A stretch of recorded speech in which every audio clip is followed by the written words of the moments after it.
So I'd like to introduce Neeki, and he's going to sing for us one more time.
Forward to receiving the word that Sister Alva had for us.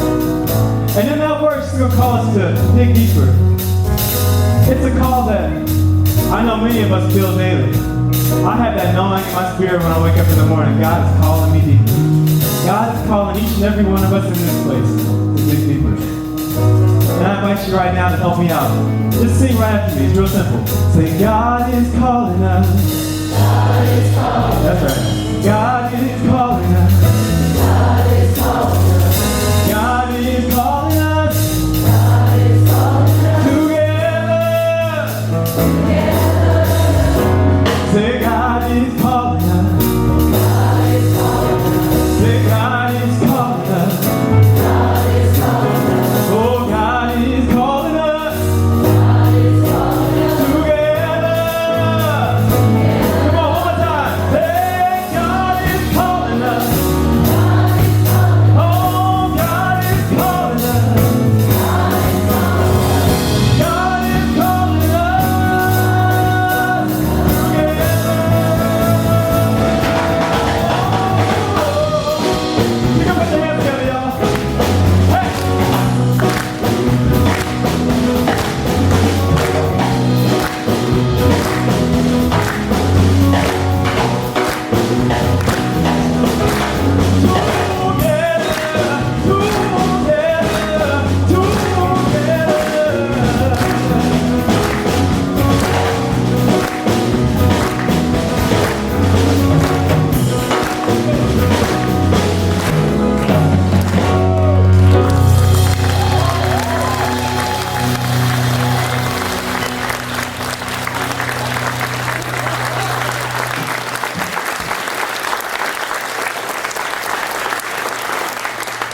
Well, that's a warm CSL welcome, right? Thank you, Neeki. So here is what's really cool about Neeki being here today. He didn't know what I'm talking about. And his song, God is Calling Us, I'm asking us to dig deep. I'm going to give you a little bit of information coming from the Gifts of Imperfection, which is a phenomenal book, but it is about being called on a daily basis in our daily experiences to dig deeper and allow the power that we are to express more freely and fully in life. Specifically, we're going to talk this morning about letting go of anxiety, fear, self-doubt, and supposed tos. It is, but I can do it, and I can keep you guys with me too. All right, so here's where I'll begin. When my daughter was about 15, I started having panic attacks. She had this boyfriend that she spent an awful lot of time with, and when I would see him or see them together, my mind went to places that were absolutely none of my business. But those places had so much angst.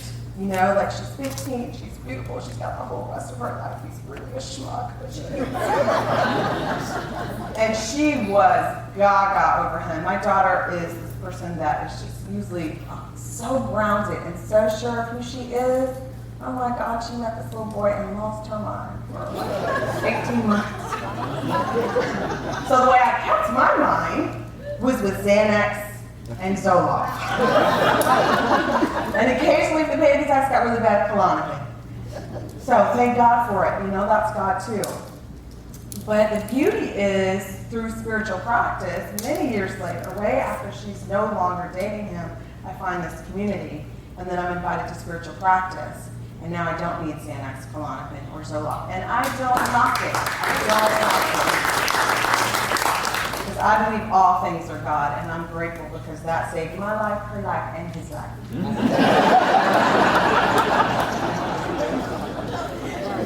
So again, I'm talking about The Gifts of Imperfection by Brene Brown, a fabulous book. And she talks about, the first thing we're going to talk about today is cultivating calm and stillness in response to anxiety and fear. She defines calm as creating a perspective, and let me try this back up. I define calm as creating perspective and mindfulness while managing emotional reactivity. Calm as creating perspective and mindfulness while managing emotional reactivity. She tries to be slow to respond and quick to think. Do we even have all the information we need to make a decision to form a response? Our second question is, do I want to be the kind of person that infects people with more anxiety or heals herself and the people around her with calm? So I said already that I didn't have this teaching at the time. So we know for a while I infected the people around me with much anxiety. I call it everything. That's my fear and my anxiety together. And she talks about how to use the breath to give ourselves 90 seconds to kind of check in and see if I have all the information. Well, many of you that know me and many of you don't, I, about 6 years ago, really began practicing the work of Byron Katie, and it's this inquiry process. Well, you don't need to know the whole process, and you don't have to do the work of Byron Katie, but in order to open to a new perspective, I do have to make space for it. And the breath is the easiest way to make space for it. And then the second thing is to inquire. And I like Katie's questions because it's simple. Is it true? Do I actually know that this is the truth, that this guy's a jerk, and that this is the right experience for her? I don't know. She's the ancient wisdom of the universe, but when she was 15, I didn't know that. So at that time, I thought that my thoughts and feelings were the only perspective. And so that created not only anxiety and fear, but it created tension out there in our relationship, right? And so there's this thing, there's a video on YouTube by Bruce Lipton, and it talks about the amygdala hijack. When we feel immediately anxious, worried, angry, like just that rush of emotional reactivity, for 90 seconds, our brain is hijacked and really believes that what we are experiencing is the truth. The only possibility, the only reality that's happening, okay? Now, he also goes on to say in that video, if you react after that 90 seconds, it is not about your biology or your physiology, that is all you, boo.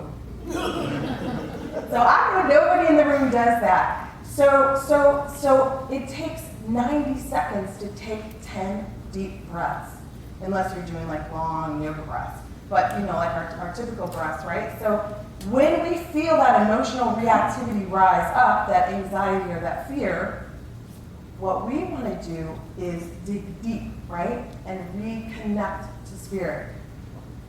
10 deep breaths. That's it. You don't have to buy a book. You don't have to take a class. You don't need a teacher. You're already breathing, so you already know how to do it. You can figure out how long you've been here, and you didn't need any help from any of us. So calm comes from creating that space and then asking the question after that 90 seconds. Whatever your question is, mine is it true? Yours might be, do I have all of the facts? Or, I love this question, do I want to be the kind of person that infects people with anxiety, worry, anger, whatever my emotional reactivity is? Or do I want to heal myself and be a presence of calm?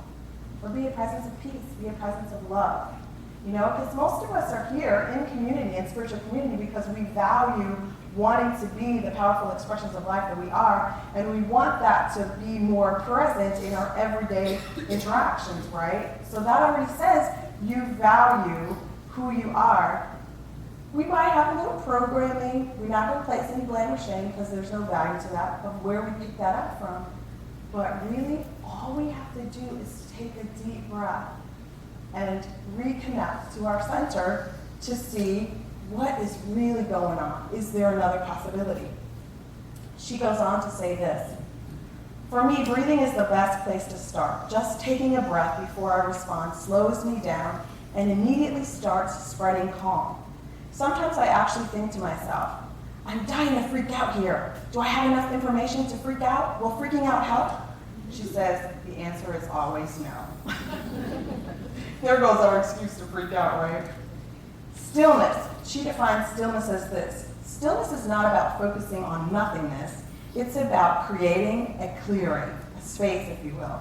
It's opening up an emotionally clutter-free space and allowing ourselves to feel and think and dream and question.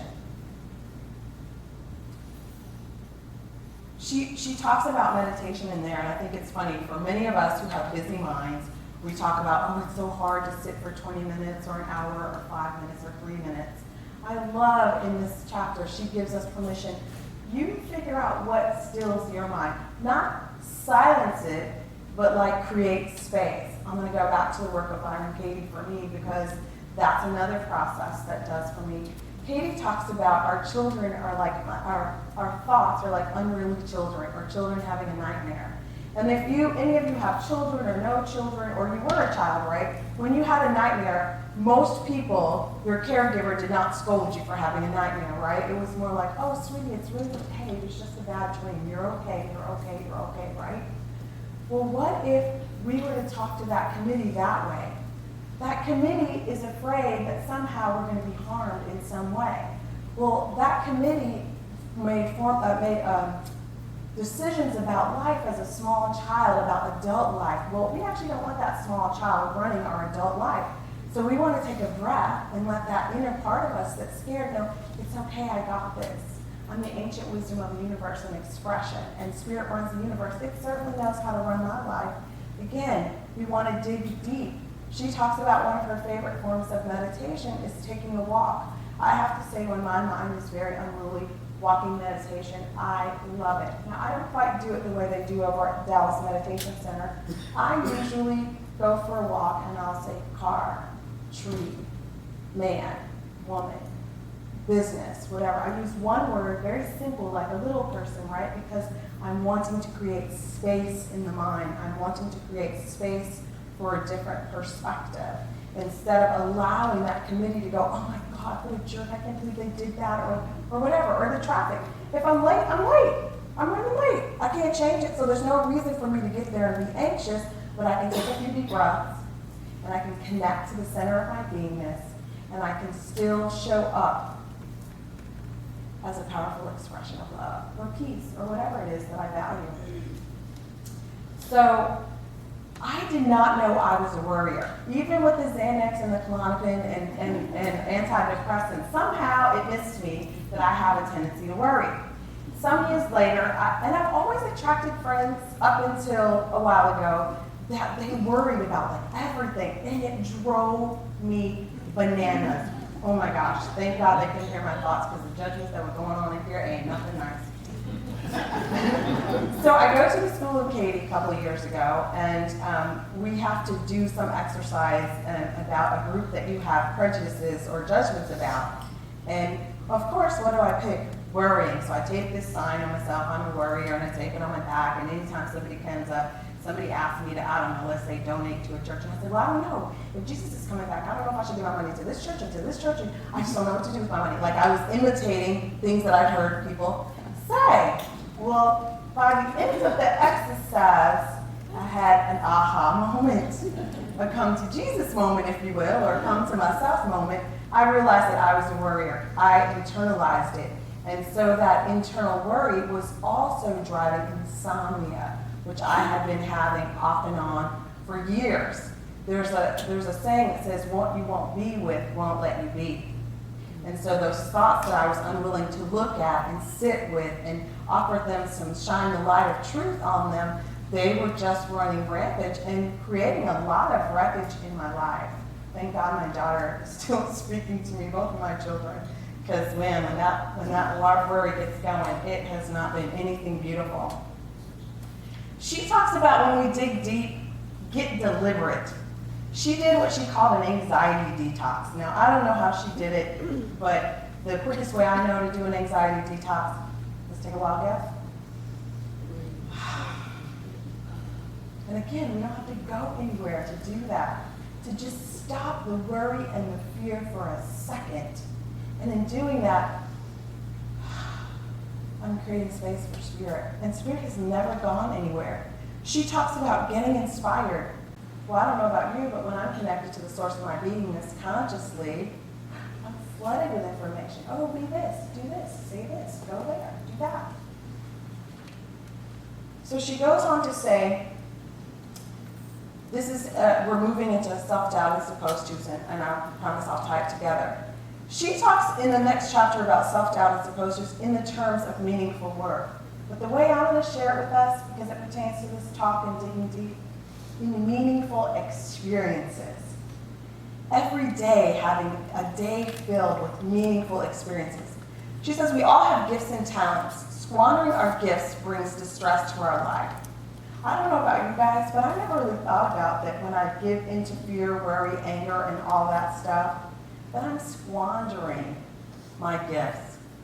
Because I don't know about you guys, you probably don't do this at all. But my focus isn't worth squat. If I'm all worried about something, I can't think, I probably don't talk straight, and if you've gotten emails from me, I'm sure they're full of typos and half-written sentences.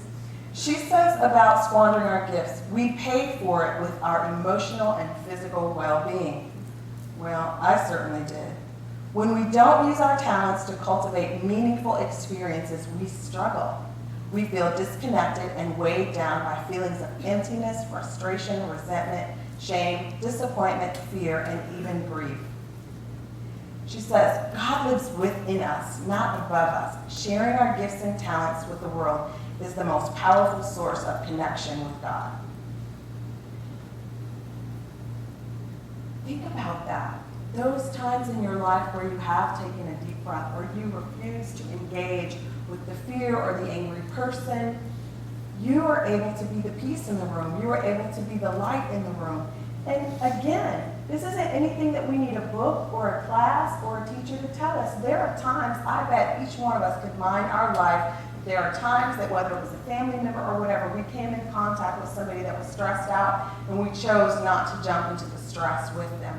In that moment, Spirit was able to express more freely and fully in you as whatever the situation needs. Reverend Michael Beckwood says that the second we feel that emotional reactivity, there is a call from Spirit to allow some quality of God to express more freely and fully than us. I have been in customer service a really, really long time, since I was 15. I'll never forget, I had this really angry customer. I was running a set at Christmas time, the one where they take the Santa Claus takes the pictures with your kids. And I was little compared to the 6'5" guy who jumped the line after it was closed for the night. The set closes at 9 o'clock, and you know, he comes and he's like, "You will take a picture with my kid, Lila," and a lot of stuff I won't say from the platform. And I was like, "Sir, the set is closed." And he just went on and on and on. So I caught myself like just taking a deep breath. I was like, wow, if you like tell him he's being a jerk, this can go somewhere really, really bad, really, really quick. And I will say I was a little bit nervous because his presence was looming, not just his height, but just his thing. And then all of a sudden, I saw him as this angry little boy that had learned that if he had temper tantrums, that people would give in to him. And I said, okay, so here's what we have. We have two options. Your child, if I can get Santa Claus to take a picture, and Santa Claus did not want to take a picture with this guy. And he was the sweetest man, the guy who played Santa Claus. If he'll take a picture with your child, then we'll do one standing up. You will not do one standing up. So now, calm and stillness and being connected to our power doesn't make us a doormat. I took a deep breath and I said, okay, so now we have two options. We can call them all security, no picture, or your child can take a picture of Santa Claus as one standing up. And it took a lot of coaxing to get the Santa Claus to take the picture because those suits are super duper hot. But it taught me something really important. If someone is drowning and I jump in to save them, all freaked out, we're both going to drown. But if I can stop and take a deep breath and find out what is really going on here. So that makes me an advocate for the breath, and that makes me an advocate for asking my question, do I know all the facts? And this poor little baby is just crying, and I'm thinking, ooh, I feel bad. I felt worse for her having to go home than me having an experience with him. So there's this really important thing. Do you see how Spirit was able to show up as love, but firmly, and still support the child, and still tell him his behavior is not okay? And I could have went home, and I think when I went home, I said, oh, wow, one more angry customer. But it wasn't like this long, drawn-out thing. It wasn't this guy attacked me. So in choosing to do that, we also keep our power. We don't just de-skill ourselves. I really want to say something else, but I'm just going to go with we won't just de-skill ourselves. I need glasses. I know I can't read this without. She goes on to say about self-doubt and supposed to. Self-doubt undermines the process of finding our gifts and sharing them with the world. Moreover, if developing and sharing our gifts is how we honor Spirit and connect with God, self-doubt is letting our fear undermine our faith. Now, in that instance, I could have thought, oh my God, I mean, I didn't really know very much about running the set. I just kind of was doing a friend a favor. I could have just freaked out, and then it could have just been a whole bad situation. But because I took a deep breath, which I didn't know anything about taking deep breaths to decrease your stress, but internally, we actually do know to take a deep breath, right? Like, usually when something happens, we clench our breath, but then you have to exhale. And so you do have a second where you do begin to feel better. In that moment of taking that deep breath, fear did not take over between us. And again, I'll emphasize, Spirit was able to move through. She calls our fear, our worry, and our doubt, I love this, the gauntlets, let me say that right, the gauntlet of gremlins. I love that. These gremlins. Okay, so these gremlins are present. But what are we going to do with them? As spiritually mature beings, we don't want those gremlins, those little unruly children running our lives, telling us that we're small and we can't do it and we don't know how and nobody's going to want us and I don't have enough money and nobody's going to love me and all of those stories. I don't know about your gremlins, but my gremlins don't tell me any nice stories about myself. They don't actually even really know who I am or what I'm capable of. But I will say those gremlins are a gift. Do you want to know why? Because how do I ever really get to know who I am if I don't ever have to be it? If I don't ever have to use it? How do I know that I am a powerful expression of life meant to be happy and to be healthy and to be prosperous and to have amazing relationships and do amazing things? If I constantly react and let my emotions, let myself be hijacked, right, by some past false beliefs that I picked up from somebody who didn't know any better to just continue to live my life. I'll be more like just getting by instead of actually having a life, you know? She goes on to say, to overcome self-doubt and supposed to's, we have to start owning the messages. She even talks about how gremlins are like toddlers. She talks about writing down a list. I would write down a list of my gremlins or my fears or my worries and doubts. I would write down a list of what I value. For me, I value peace. I value kindness. I value love. Albert Einstein says the most important question a person will ever answer is my universe friendly? Well, if you live in a friendly universe, my daughter's boyfriend and that whole experience was a gift. Because you know what? Now when I'm anxious or worried, I don't actually have to take Xanax anymore.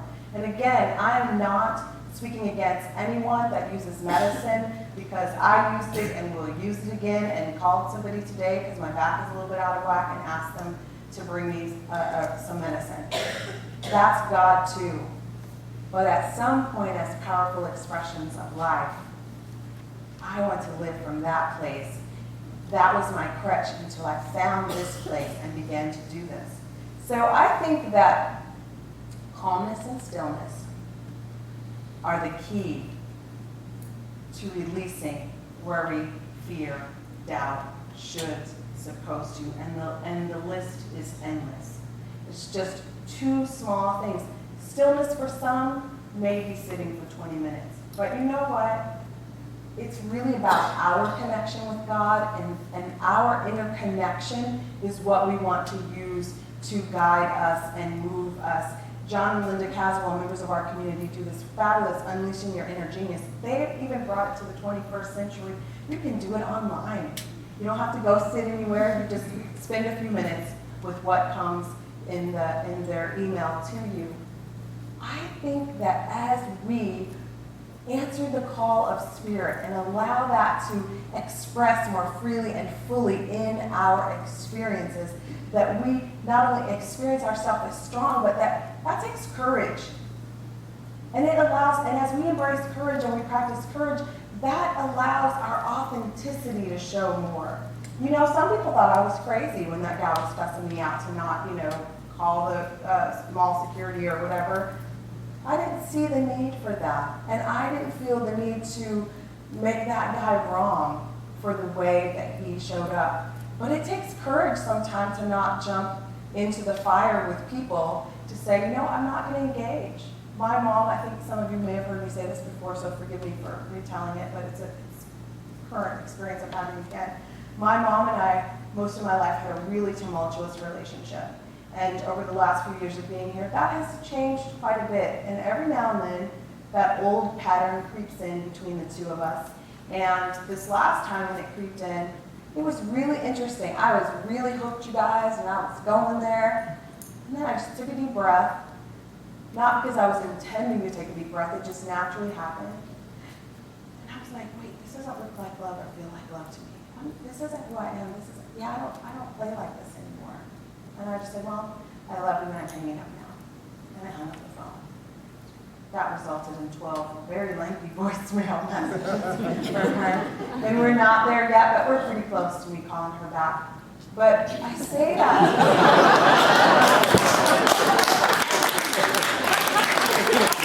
I say that to say about the courage to be, because then, my daughter was texting me and my son was like, well, Grandma, blah, blah, blah. And I was like, Grandma and me, okay, we'll work it out our own time. You just need to be with your discomfort about hurt, whatever, and tell her you won't want to talk about it or whatever. But it took a lot of courage, because I'll tell you why, all of my old programming, I grew up in a very fundamental background. And let me tell you, there's at least 3 messages on there about how children should honor thy father and thy mother, that thy days may be long. I wanted to go over back and say, and it also says, parents, something about don't bring your children to wrath, but I was like, that would be like me jumping into the drowning pool and we're both drowning. But I had a lot of physical hijack going on. One, I felt hurt, I felt victimized, yada, yada, yada. Then I felt angry, then I felt despondent. She doesn't know who I am. Gosh, I've changed so much. Why can't she see me? And behind that tape was the one, well, if I'm so spiritual and I'm supposed to be loved, wasn't I supposed to just listen to all that? Like, all this stuff went on for a month. And then finally I said, you know what? This is the way love expresses as me. And I actually don't have to be verbally abused by anybody, no matter who it is. And I think that my mom and I will have a better relationship moving forward, because now I, the center of my beingness, the God presence that's living as me, knows how to say yes or no or this subject is, not up for discussion, but it won't be her baby in an adult's body. It'll now be her adult daughter in relationship to her. And I share that example with you because sometimes it is our loved ones, or sometimes it is our work, or sometimes who knows who it might be that we're having a disagreement with. But to stop in the midst of a disagreement and take a deep breath, to dig a little deeper, right? It's going to take a little courage, but you'll find uncommon strength rises up to meet you. And then to be honest and tell your truth. In that book, I do believe she defines courage as telling the truth of your heart. Well, sometimes we might tell the truth of our heart and people don't get it. But that doesn't mean it's not ours to tell. And I think that the calmness and stillness also allows us to more freely express wisdom. Because somebody's got to know when to stop. Somebody's got to know when to let go. And I'm not just talking about in a disagreement, right? I bet you guys thought I was just going to talk about how we are in relationship to others. Now I'm talking about how we are in relationship to ourselves. It doesn't matter who in our past ever told us what we aren't, what we couldn't do, you'll never amount to anything. That person is no longer in charge of our life. So it's time that we stop letting that old tape run rampant in our consciousness because it's creative. But when you stop and take that deep breath, our connection to God is not dependent upon our age, our education status, how much weight we have, none of that stuff. Our connection to God just is. Because that which it is, we are. But I don't actually ever get to experience that if I don't consciously, and as she said, deliberately choose to experience that. Deliberately choose it. So let's be deliberate. Then let's be inspired. Okay, do I have all the facts here? I don't know. What are the real facts about me? The truth is I'm made in the image and likeness of greatness. The truth is whatever's true about God is also true about me. The truth is Spirit is all sufficiency, it's all abundance, it's all power, it's all peace, it's all freedom. And guess where that stuff is, y'all? It's right here. It's right there. You don't have to go anywhere to get it. But we do have to make a space. And that breath helps us make a space. And our commitment to our spiritual practices helps to widen the space. Somebody said about the space between our thoughts. The purposes of spiritual practice isn't to be better than anyone. It's so that we can live more tuned in, tapped in, turned on. And when we do that, more of Spirit and its majesty gets to express through us each day. And you know what I think? I think that's actually what makes life meaningful. I think that's what makes our interactions meaningful. Because I can be present then to my interactions with you instead of having a dialogue about who it is I think you should be or what it is I think you should be doing. Or the dialogue about like, oh my God, I can't believe I saw the list and I saw when I was 8 passing. So you don't go or you don't do it. If you are staying tuned in, tapped in, turned on, if you are answering that call, as Neeki said, every day it's coming to us. Most of us, it's coming to us several times a day. Man, can you imagine how powerful your life is? Not that your life has to be any grander than it is, but you are grander in the place in which you stand. You see that every experience, your current work, your current relationships is exactly there, and it is a gift to you. It might be prickly, but it is a gift to you. It is knocking at your door to allow the truth of who you are to express more freely and fully. If you want to be the change you want to see in the world, take a deep breath. Choose being that change, and then speak from that place. That takes courage, and wisdom, and strength that are right here, sitting in each of these seats, all over this glorious planet. And we can be that. We can stop telling the story, I don't know how I've been worrying my whole life and all that stuff. Stop telling those stories. They don't serve you. Who you are is so much more than that. And you can only know it. What I'm talking about today, y'all, is not knowing it in our head. It's about being it. It's about expressing it. It's about experiencing it. And it's not hard. It doesn't take a long time. It might take some diligence. But it can happen like that. I'll tell you a quick story before I pray out. For some reason this week my lower back was bothering me, and I associated it with just that physical time with mom. And yesterday, it was really out of control. And it reminded me that from time to time, I have little bouts of sciatica. And this morning, I woke up and I stretched, and I felt so great. And I went to move, and I was like, oh, not gone, okay. Did some affirmations and treatment, got here, dropped something, went to pick it up, and took my breath away. So I'm standing in the hallway, holding onto the door, because the door is holding me up. And I'm talking about Heather. She used to work here. She came and she picked up what I needed to pick up, and she goes, "Are you okay?" And I'm going to be okay. And so in my mind, I'm going, "Oh my God, oh my God, oh my God, oh my God, how are we going to go talk?" And then I was like, "Hold on, how are you going to get there and talk about letting go of anxiety, fear, worry, self-doubt, supposed to? And you can't even do it standing right up there on the platform." And I was like, "Okay, hold on. There's one life, that life is God's life, that life is perfect, that life is my life, that life is the perfect pattern within every cell that is in my body, right here, right now." I got the number one chiropractor. That chiropractor's name is God. God, I'm here for you today. I got to get on with it. So I need you to let me be able to move. Bam, that was it. That was it. It was just that fast. Then some sweet little Kathy Ferris said, "Hey, I've got something like Advil. This might help, take that." So I took that. So I share that not because I think I'm all that, because I don't. I share that because there'll be times in those emotional reactions where not only will our mind be running rampant, but you might actually be having a physical challenge. Panic attacks feels like you're having a heart attack and you're going to die that very moment. It is a scary place to be. And again, thank God for Xanax and Zoloft and Klonopin, because I would not be here, nor would my children. I would be in jail. I'm serious. I know it's funny, but I'm dead serious. And so I'm saying, even when that happens, and maybe your breath is shallow because you're frightened, right? You still got to take some breath. You still have to choose the breath. We still have to choose our connection. And in that very moment, we are being called to do exactly that. To no longer react, but to respond to life, to meet life as the powerful expressions of love that we are. Let us pray.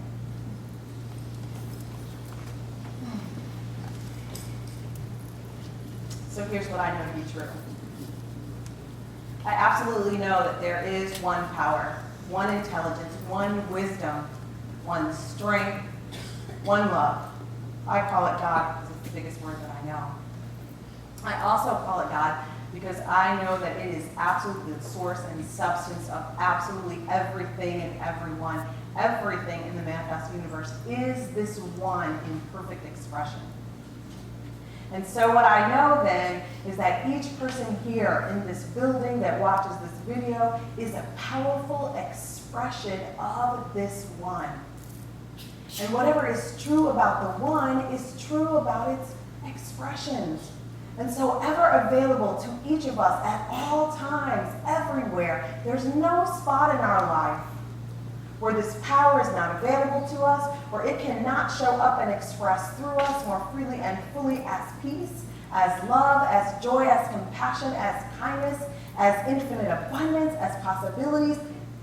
The ways in which it can express itself and experience itself in as and through us are countless. I can't even begin to fathom them, but what I do know for certain is that they are available to all of us.